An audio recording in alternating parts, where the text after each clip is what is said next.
함수의 정의에 대해서 설명드리겠습니다. 우리가 살펴본 Hello World 프로그램은 함수가 하나밖에 없습니다. 메인 함수죠. 메인 함수는 프로그램을 실행했을 때 처음으로 실행이 되는 함수입니다. C 프로그램은 함수들로 구성되며 전체 프로그램을 어떤 함수로 구성하는지가 가장 중요한 프로그래밍 기술입니다. C++는 객체 제한 프로그래밍이기 때문에 프로그램이 함수들로 구성되는 것이 아니라 클래스라는 걸로 구성이 됩니다. 클래스로 구성이 되더라도 결국에는 실행되는 것은 함수입니다. 클래스가 실행되는 것은 아닙니다. 함수는 프로그램에서 실행되는 가장 작은 단위입니다. 이 자체는 객체 제한 프로그램으로 넘어가더라도 변하지 않습니다.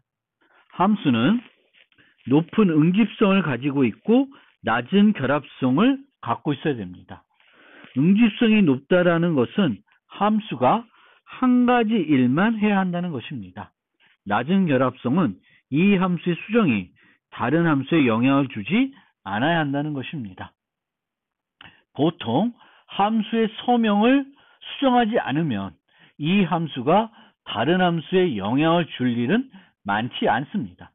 물론 함수가 인자로 다른 함수에 있는 데이터를 주소로 받을 경우에는 이 함수의 어떤 동작이 다른 함수에 영향을 줄 수도 있습니다.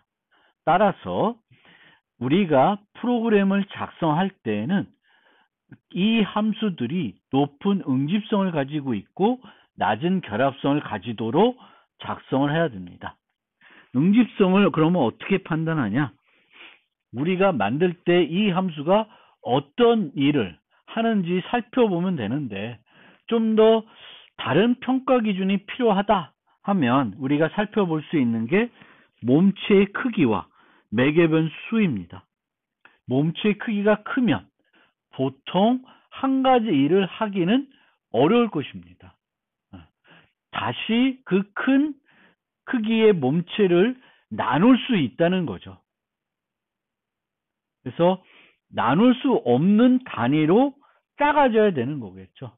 그래서 함수가 이렇게 있는데 요 1, 2단계, 3단계 있으면 이렇게도 우리가 하나의 함수들로 나눌 수도 있는 거죠. 그래서 우리는 함수가 응집성이 높아야 되겠고 그 응집성을 측정을 할 때 몸체의 크기와 매개변 수로 판단할 수 있습니다. 매개변 수가 많은 경우에도 많은 일을 해야 하는 그런 경우가 될 수도 있고요. 나중에 기회 되면 또 설명드리겠지만 이런 매개변수들이 늘 결합해서 만약 사용이 된다 그러면 매개변수를 요 매개변수들을 모아서 하나의 구조체로 정의해서 매개변수를 줄이는 것도 필요합니다. 그리고 또 하나의 기준이 또 있다 그러면 함수의 이름을 살펴보는 겁니다. 함수의 이름이 복잡하거나 명명하기 어려운 경우에는 응집성에 문제가 있을 수 있습니다. 이름이 간결하고 깔끔해야 되는 거죠. 이름이 간결하고 깔끔하다는 것은 그 함수가 한 가지, 그 이름에 걸맞는 일을 하면 그 함수가 한 가지 일만 하는 것입니다. C++에서도 함수의 정의는 C와 동일합니다. 이런 형태로 반환 타입, 함수 이름, 매개변수 목록, 몸체로 구성이 되겠습니다. 그래서 이렇게 구성이 되겠고 여기에 수식어들이 올 수 있고 나중에 이제 메소드 같은데 클래스 내에다가 어디 있죠? 여기처럼 이렇게 클래스 내에다가 함수를 정의할 경우 요거를 이제 객체장에서 메소드라 그러는데 메소드의 경우에는 매개변수 목록과 몸체 사이에 또 수식어들을 집어넣을 수 있습니다. 이 함수의 특성을 나타내는 수식어들을 포함할 수 있습니다. 그 수식어들은 나중에 함수 파트에 가서 다시 한번 설명드리겠습니다. 기본적으로 함수가 꼭 갖고 있어야 될 요소는 반환 타입, 함수 이름, 매개변수 목록, 그리고 몸체입니다. 이것이 이제 함수 정의가 되겠고, 요 부분만 떼고 요에다가 세미콜론을 붙이면 요거는 함수 선언이 됩니다. 그리고 어떤 곳에서 어떤 함수를 호출할 때에는 그 호출하는 함수 이전에 함수 정의가 있거나 함수 선언이 와야지만 그 부분을 컴파일러가 정확하게 이해하고 문법적인 검사를 하고 번역을 할 수가 있습니다. 함수의 반환값에 대해서 좀 더 설명을 드리겠습니다. 함수의 반환값이 있는 경우, 즉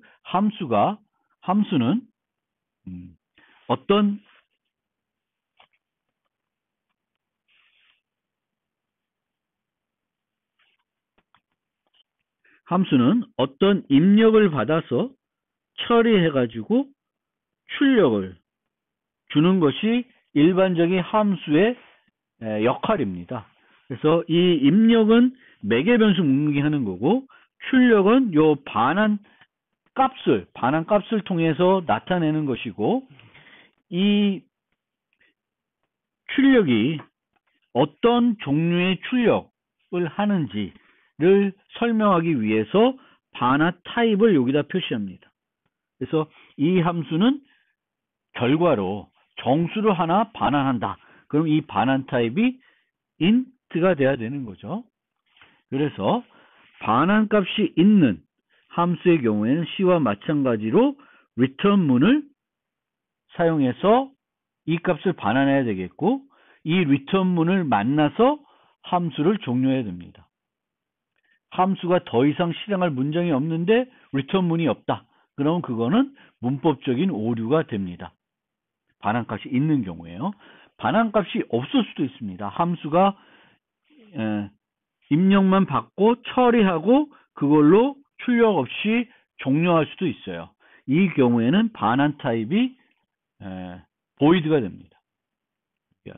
void. 그러니까 반환값이 없으면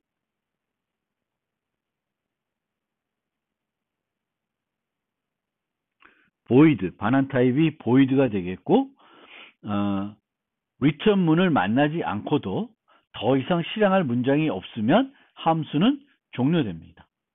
함수는 또 return문을 만나거나 더 이상 실행할 문장이 없거나 예외 처리 관련된 수로문을 만나도 종료합니다.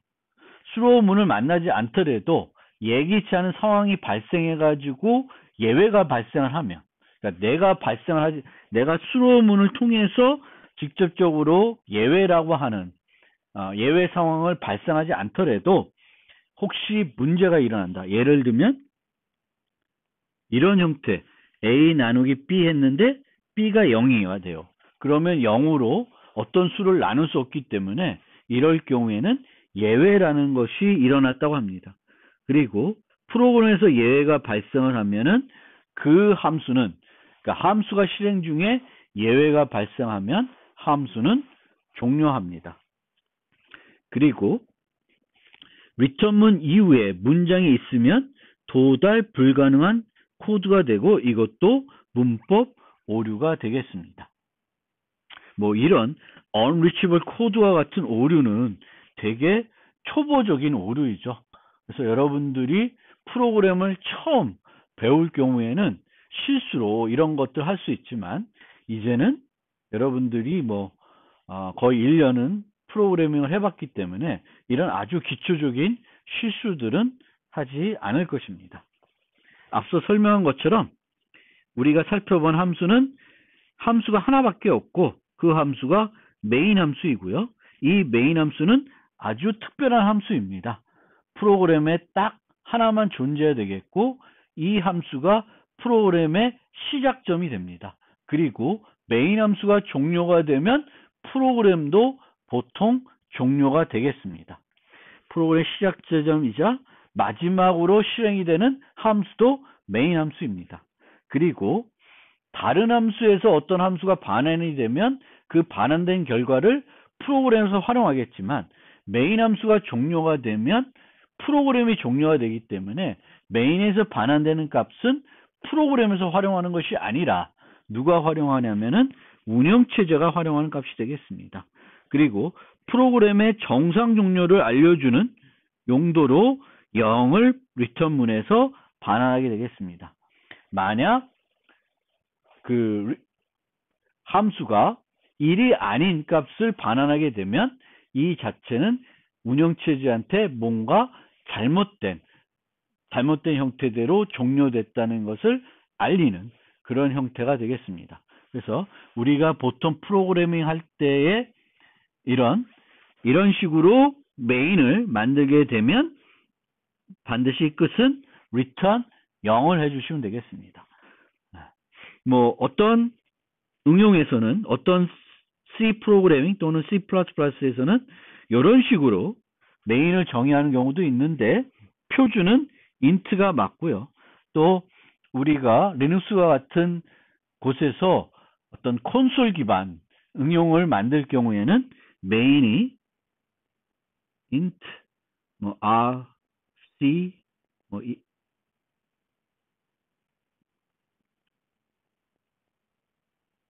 이런 식으로 인자들을 가질 수도 있습니다. 프로그램이 인자를 가질 수 있습니다. 그러면 hello라는 프로그램을 실행하면서 내가 여기다가 이런 문자열을 줘서 얘를 이 hello 프로그램이 인자로 받아서 여기에 hello world가 아니라 hello 상진이 출력하게 했던 프로그램을 만들 수도 있겠죠. 그래서 그런데 우리는 보통 이제 이렇게 메인 그 인자를 받는 프로그램을 보통 만들진 않기 때문에 요 형태대로 이번 학기에는 주로 프로그래밍 하겠습니다. int main return 0으로 끝나도록 하겠습니다. 앞서 말씀드린 것처럼 함수는 함수 선언과 함수 정의가 있고 함수 선언은 이 함수를 다른 파일과 공유할 수 있게 해주고 함수의 정의 위치를 자유롭게 해주는 측면이 있습니다. 여기서 보면 컴파일러는 보통 한 번 위에서부터 순차적으로 내려가면서 번역을 할 수 있어야 됩니다. 그 얘기는 요 output hello world라고 하는 이 함수를 호출할 때 output hello world가 어떤 형태의 함수인지를 알 수 있어야 돼요. 그러기 위해서는 이 호출 이전에 함수 정의가 있거나 아니면 함수 선언이 있어야 됩니다. 그리고 만약에 이 함수 정의를 이 파일에서만 사용하는 것이 아니라 다른 파일에서도 필요하면은 요 선언은 보통 별도 이 소스 파일과 연관된 헤더 파일에 포함을 하게 되겠고 다른 프로그램에서 요 헤더 파일을 sharp include 하게 되겠습니다. 그리고 이런 사용자가 정의된 헤더 파일들은 요 꺽쇠로 그 파일을 include 하는 것이 아니라 이렇게 a.h 이런 식으로 따옴표를 이용해서 큰 따옴표를 이용해서 포함해서 사용을 하게 됩니다. 그리고 이 함수 선언과 함수 정의는 여러 가지 일치해야 됩니다. 요거에 대해서는 나중에 뭐 이미 여러분들 C에서 배웠겠지만 좀 더 자세한 부분은 함수에 가서 다시 한번 설명을 드리겠습니다. 뭐 매개 변수, 뭐 반환 타입, 함수 이름 이런 것들이 일치해야 되겠죠. 함수 선언과 함수 정의를. 그래서 함수 선언을 왜 사용하는지, 함수 정의와 함수 선언이 왜 따로 존재해야 되는지, 이 함수 우리가 A, B, C가 있으면 이 정의하는 위치들에 대한 제약을 없애기 위해서는 위에 선언들이 있으면 편하죠. A가 B 앞에 와야 돼, C 앞에 와야 돼, 이런 것들 걱정하는 것이 아니라 좀 더 가독성 있는 순서대로 우리가 관련 있는 함수들을 묶어 놓을 수 있게 되겠죠. 그래서 이 함수의 정의를 배치하는 것은 가독성이 높은 쪽으로 해야 됩니다. 그런데 그러기 위해서는 얘들의 어떤 위치들이 그 호출되는 순서에 제약을 받지 않을 필요가 있고, 그것을 위해서는 함수와 함수 선언, 함수 정의와 선언을 따로 필요한 거죠. 그리고 이 함수 정의들을 하나의 파일에서만 사용하는 것이 아니라 여러 파일에서 사용할 수 있도록 하기 위해서는 정의와 선언이 분리되어 있어서 분리해서 사용할 수 있어야 되겠습니다. 네임스페이스, 아까 서두에 설명드렸죠. 그래서 세 가지 방법이 있다. 그리고 이 네임스페이스라는 걸 쓰는 이유는 식별자의 이름의 충돌을 완화시켜 주는 거예요. 프로그램의 큰 골칫거리 중 하나는 이름을 정하는 것이고, 이 이름을 정하는 것이 어려운 이유가 이미 한번 사용했던 이름을 다시 또 사용할 수 없는 문제가 있습니다. 그것을 해소하는 방법이 바로 네임스페이스입니다. 네임스페이스만 분리를 하게 되면 A라는 네임스페이스에도 foo, B라는 네임스페이스에도 foo라는 이름을 중복해서 쓸 수가 있습니다. 우리는 그것을 구분할 수 있는 방법이 있기 때문에 그렇습니다. 그리고 그걸 구분할 때 사용하는 연산자가 바로 요 연산자입니다. 가시 영역 해소 또는 뭐 해결 연산자라 그러고요.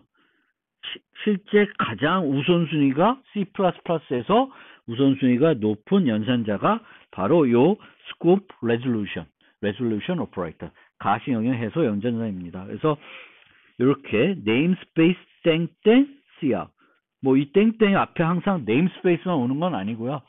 어떤 것이든지 우리가 가시 영역이 다른 가시 영역에 있는 것을 뭔가 해결해야 될 때 이 뒤에 오는 얘가 어느 가시 영역에 있는 건지를 알려주기 위해서 이 연산자를 사용하게 되겠습니다. 그래서 요거는 이제 가시 영역 네임스페이스에 해당되는 거가 되겠습니다. 그래서 특정한 네임스페이스의 이름을 사용할 때 그 앞에다가 이 이름이 실제 정의되어 있는 네임스페이스를 써주는 방법이 있고요. 이 이름을 쓰기 전에 using이라는 걸 이용해서 이 이름이 어떤 네임스페이스에 있는지 미리 알려주는 방법이 있을 거고, 이름을 쓰기 전에 나는 어떤 이름의 어떤 네임스페이스를 쓰겠다라는 것을 명시해 줄 수 있습니다. 그러면 여기 있는 네임스페이스에서 cout를 찾을 것이고요. 이 경우의 문제점은 여러 개의 네임스페이스를 내가 동시에 사용할 경우에는 만약 여기도 똑같은 이름이 존재하게 되면은 이런 사용들은 오류가 나게 되겠고, 또 이런 이름을 봤을 때 여기 요 std에 있는 건지 또 뭐 다른 거에 있는 건지 알기 어려운 문제가 있습니다.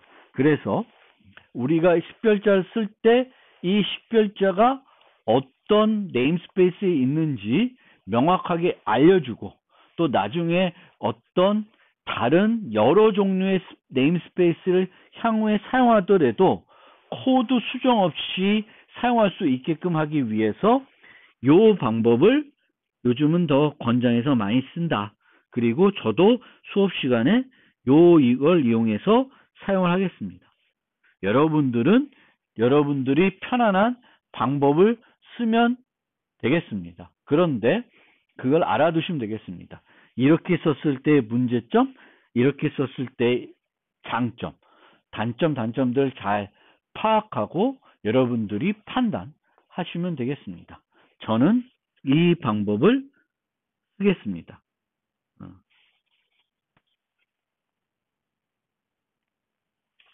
자, 그러면 기본 입출력에 대해서 이제 설명드리겠습니다. C에서는 우리가 printf와 scanf라고 하는 함수를 사용해서 기본 입출력을 했습니다. 이제 C++는 객체 지향이기 때문에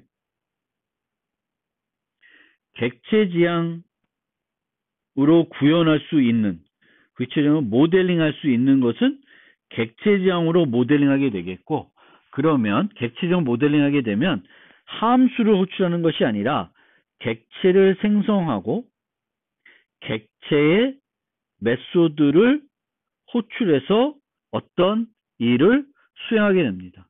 단순히 함수를 수행하는 것이 아니라 객체를 생성하고 객체의 메소드를 호출하는 것입니다. 그러면 C++에서 기본 입출력은 물론 cstdio를 포함해가지고 예전에 C에서 사용했던 printf와 scanf를 계속 사용할 수도 있지만 이제 객체 지향으로 넘어가니까 그것과 점점 익숙해지기 위해서 C++에서 기본적으로 객체 지향적으로 제공되는 cout과 cin을 이용해서 기본 입출력하는 방법을 설명해 드리겠습니다. 이 cout과 cin은 객체입니다. 객체예요. 객체는 상태를 가지고 있고 상태에 따라서 행위의 결과들이 달라질 수 있습니다. 그래서 강아지라는 클래스가 있으면 우리는 그 강아지라는 클래스를 이용해서 강아지 객체들을 만들 수가 있고, 이 강아지 객체들은 그 강아지의 상태에 따라서 똑같은 행동을 요청했을 때 다르게 동작할 수 있습니다. 이것이 객체 지향의 이점이 되겠습니다. 그러면 왜 cout과 cin을 객체로 모델링 했을까요? cout은 표준 출력에 해당되는 것이고요. cin은 표준 입력에 해당되는 것입니다. 보통 우리가 함수를 호출하고 A라는 함수를 호출하고요. 다음에 또 A라는 함수를 호출했을 때 이전에 내가 A를 호출했는지, 뭘 이용해서 A를 호출했는지 등을 기억해야 되면은 이 호출 간의 의존 관계가 있게 됩니다. 이런 의존 관계가 만약 존재를 해야 된다 그러면 이들을 객체로 모델링하면 편합니다. 왜? 객체는 상태를 유지하고 있기 때문에 이 객체가 지난번 A에서 수행되고 그 수행하고 끝난 그 상태들, 필요한 기억해야 되는 상태들을 이 객체가 기억하고 있을 수 있습니다. 그러면 cout과 cin은 뭘 기억하고 있어야 될까요? 지난번 출력, 지난번 입력 이후에 기억해야 되는 게 뭐냐면은 우리가 프로그램에서 입출력할 때 보통 버퍼를 사용합니다. 그래서 표준 출력은 프로그램이고 프로그램에서 버퍼를 통해서 모니터로 나가게 되겠고, 입력은 표준 입력은 키보드로부터 데이터가 들어와서 버퍼에 저장되고 그 버퍼로부터 프로그램이 데이터를 취하는 형태가 됩니다. 그래서 이 버퍼라는 개념을 사용하기 때문에 현재 우리가 처리한 것이 버퍼에 어디까지 처리했는지를 기억할 필요가 있고, 그 기억을 좀 편안하게 하기 위해서 표준 출력과 표준 입력을 객체로 모델링하고 있습니다. 그래서 그렇게 되겠고요. 보통 그러면 우리가 객체를 생성해야 되는데, 객체를 쓰려면은 현재 보시면은 우리가 cout만 썼었죠. 그 헬로 월드 할 때는 cout만 사용했었는데 cout은 생성을 하지 않았습니다. 우리가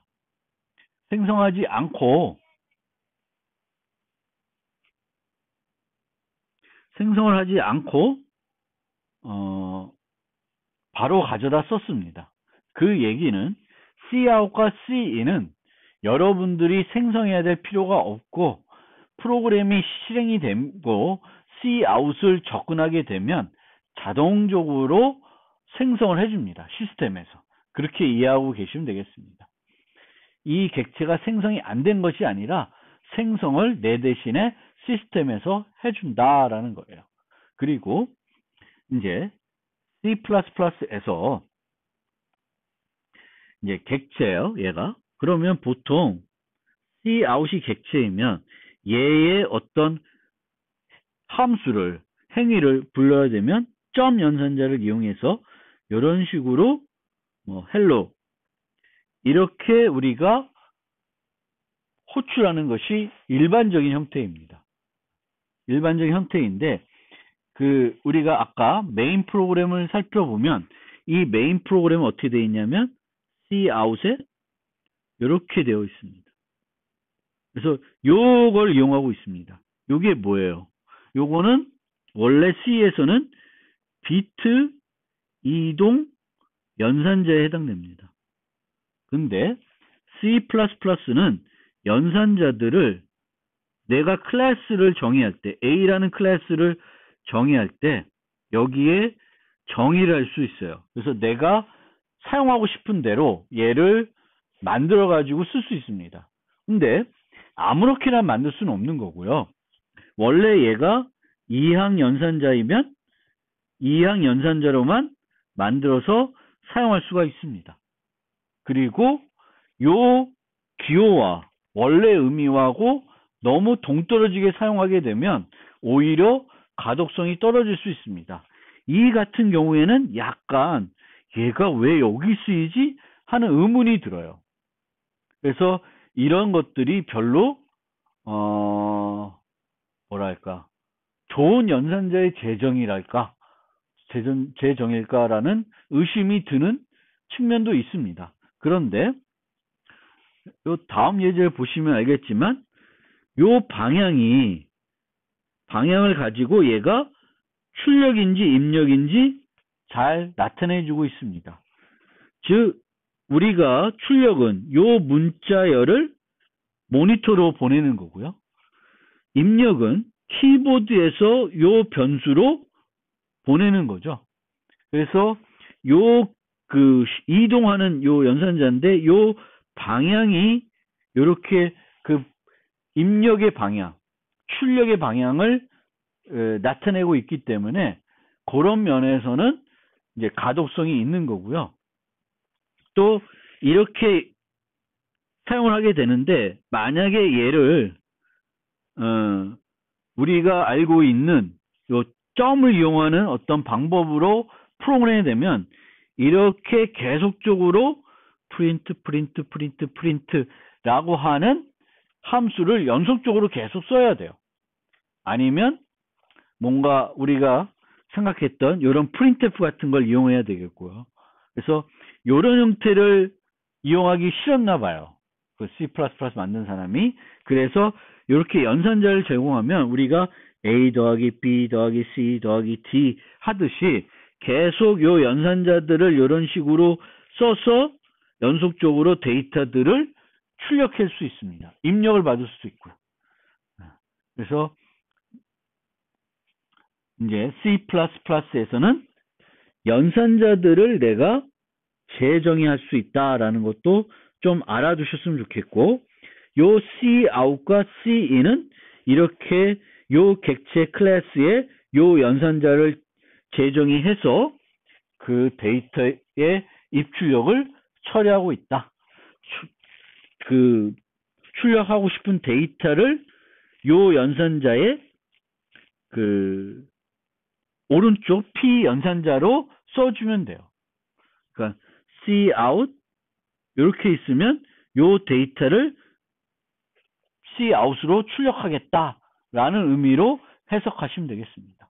그리고 여기에 또 이렇게 또 별표가 있으면 요 결과가 다시 또 cout이 돼서 요거를 또 cout으로 내보내는 형태가 됩니다. 그래서 얘를 내보내고 그 다음에 얘를 내보내는 형태가 되겠고요. Cin은 이런 식으로 N1, N2 하면 첫 번째 정수는 N1에, 두 번째는 이 N2에 이렇게 저장하는 형태가 되겠습니다.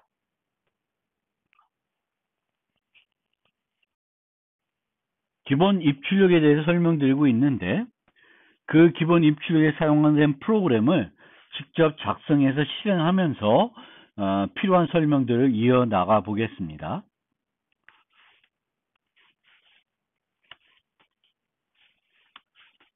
자, 정수 두 개를 받아서 두 개의 정수의 합을 출력하는 프로그램을 만들어 보겠습니다.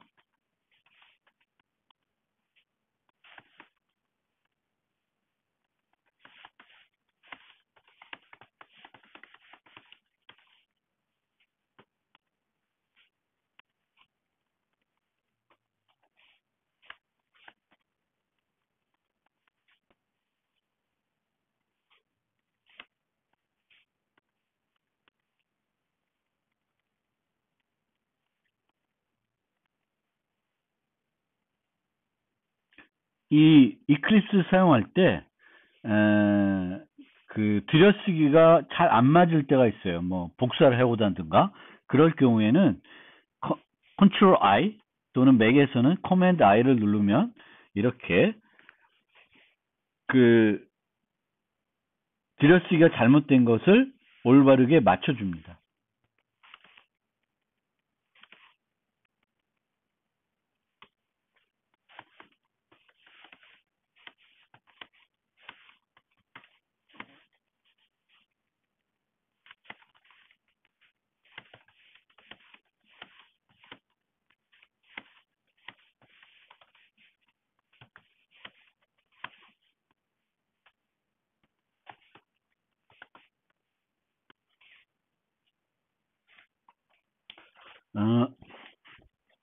이렇게 정수 두 개를 Cout과 Cin이라는 걸 이용해서 Cout이 이제 표준 출력이고 Cin은 표준 입력입니다.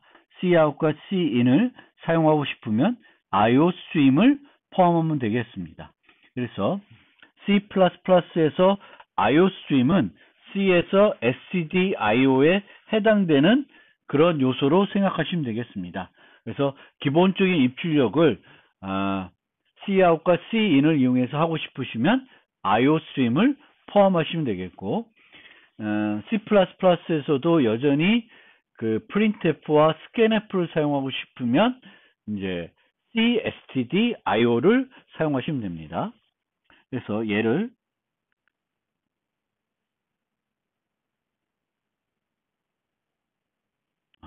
에러가 났고요. 여기서 보면은 요게 뭐냐면 예전에는 이제 이런 식으로 초기화를 했는데 이제 C++11 이후부터는 이런 중괄호를 이용한 초기화를 하게 됩니다. 그래서 이 중괄호 C++ 17, 11 이후에 대한 프로그램으로 해석되기 위해서는 세팅에서 컴파일러 옵션에 보면 다이렉트가 있는데 여기서 우리는 이제 그 이클립스에서는 ISO C++ 17이라는 것을 쓰겠습니다. 다시 컴파일 하면은 아까는 에러 났었는데 이제는 에러가 안 납니다. 그러니까 이 문법을 이해하는 거죠. 예전 C++03 등에서는 이 문법이 이해가 안 되지만 이제 C++11 이후 버전의 컴파일러에서는 새로운 문법이니까 이해가 되는 거예요. 그래서 컴파일 되겠고 실행을 하면 이렇게 정수를 입력해 달라고 그럽니다. 그럼 10, 20 누르면 10 더하기 20은 30 이렇게 출력이 됩니다. 우리가 제가 왜 Cout과 그럼 Cin을 객체로 모델링 했냐, 멋있어서 그렇게 하는 것도 아니고요. 그 버퍼 입력을 사용하기 때문에 그렇다라고 말씀드렸습니다. 표준 출력이 버퍼를 이용하는지는 우리가 느끼기는 좀 어렵습니다. 그런데 표준 입력은 우리가 간단하게 얘가 버퍼를 이용해서 처리한다는 것을 되게 쉽게 직관적으로 느낄 수 있습니다. 얘를 다시 실행해 보겠습니다. 그런데 원래 정수 입력하면 정수 하나 입력해야 되는데 여러 개를 입력했습니다. 그럼 어떻게 될까요? 이 입력한 데이터가 다 날아갈까요? 안 그렇습니다. 그래서 내가 입력하고 이렇게 데이터 입력하고 엔터를 누르면 입력된 데이터들은 모두 버퍼로 이동이 되었습니다. 그러면 이 C는 어떤 역할을 하게 되냐면 C는 먼저 버퍼가 비어 있는지 보게 되겠습니다. 버퍼가 비어 있으면 여기서 그 프롬프트가 껌뻑거리게 되어 있습니다. 데이터 입력을 기대한다는 걸 알리기 위해서 껌뻑거리게 되겠고요. 만약 데이터 입력하고 엔터를 치면은 그 입력된 데이터는 하나도 빠짐없이 모두 버퍼로 이동을 합니다. 그럼 버퍼에는 1, 0, 공백, 2, 0, 공백, 3, 0, 공백 요 문자들이 차례차례 버퍼에 들어가 있습니다. 그러면 이 버퍼의 C에는 N1이라는 거 입력받으니까 N1은 정수예요. 그러면 그 C는 버퍼에서 정수를 하나 취해서 N1에 저장을 해줍니다. 그러면 C는 요 버퍼에 있는 것 중에 10을 취해서 N1에 저장해 주게 되겠습니다. 그리고 이렇게 진행이 되면서 여기서 다시 N2에다가 저장해달라고 요구합니다. 그런데 C는 먼저 키보드로부터 데이터를 입력받도록 요구하는 것이 아니라 뭐부터 살펴봐요? 버퍼에 데이터가 있는지 없는지 살펴봅니다. 그런데 지금은 버퍼에서 10을 취했기 때문에 요 데이터가 여전히 버퍼에 남아 있습니다. 그러면 이 C는 키보드로부터 데이터를 요구하지 않고 바로 버퍼에서 정수 하나를 취해서 N2에 저장을 해줍니다. 그러면 이 앞에 있는 공백들은 무시가 되겠고 이 공백을 또 다른 화이트 스페이스를 만날 때까지의 데이터를 정수로 취해서 그 값을 N2에 저장해 줍니다. 그럼 N2에 20이 저장이 되겠고 이 다음 문장이 실행돼서 최종 종료합니다. 그러면 우리가 버퍼를 쓰고 나면 나머지 이 데이터들은 여전히 버퍼에 남아 있습니다. 물론 프로그램이 종료되면 이 프로그램에 썼던 버퍼들도 비워지겠지만 우리가 계속 프로그램을 한다 그러면 나머지 버퍼에 있는 데이터들도 취할 수 있습니다.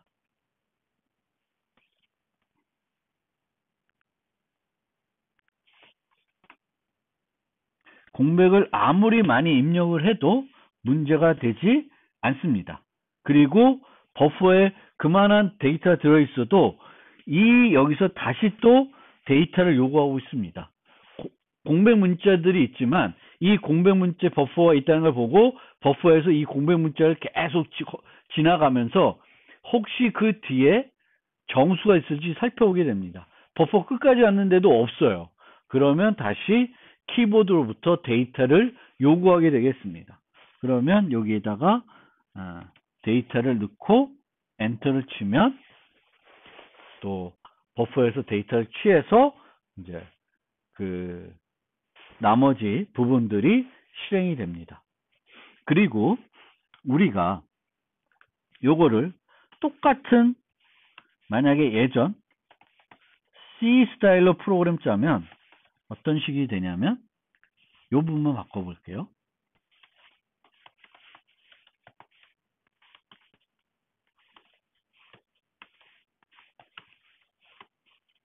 이렇게 프로그램이 됩니다. 요 앞에다가도 STT를 써줘도 됩니다.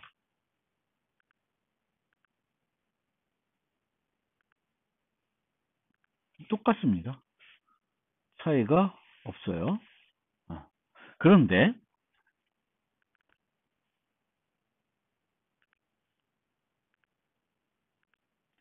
요 문장과 요 문장을 좀 잘 살펴보시면 좋겠습니다. 이 스캔F의 경우에는 이 N1을 스캔F에 전달할 때 주소 연산자를 사용했습니다. 이 N1은 메인 함수에 있는 지역 변수이고요. 스캔F는 다른 함수입니다. 다른 함수에서 메인 함수에 있는 지역 변수를 수정하기 위해서는 주소를 받아야 됩니다. 그런데 이 C는 여기에 주소 연산자를 사용하고 있지 않습니다.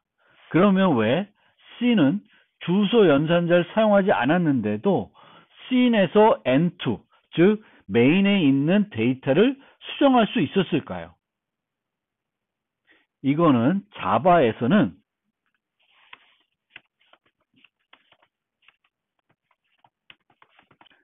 주소 전달 말고 참조 전달이라는 새로운 형태의 그 인자 전달 방식이 있습니다. 그래서 그것을 C는 사용하고 있기 때문에 이렇게 주소를 전달하지 않아도 다른 함수에서 다른 함수의 그 지역 변수를 수정할 수 있게 된 것입니다. 그래서 그 점도 여러분들이 꼭 비교해서 한번 살펴볼 필요가 있습니다. 그러면 다시 그 파워포인트로 되돌아가서 나머지 부분들에 대한 설명을 해드리겠습니다.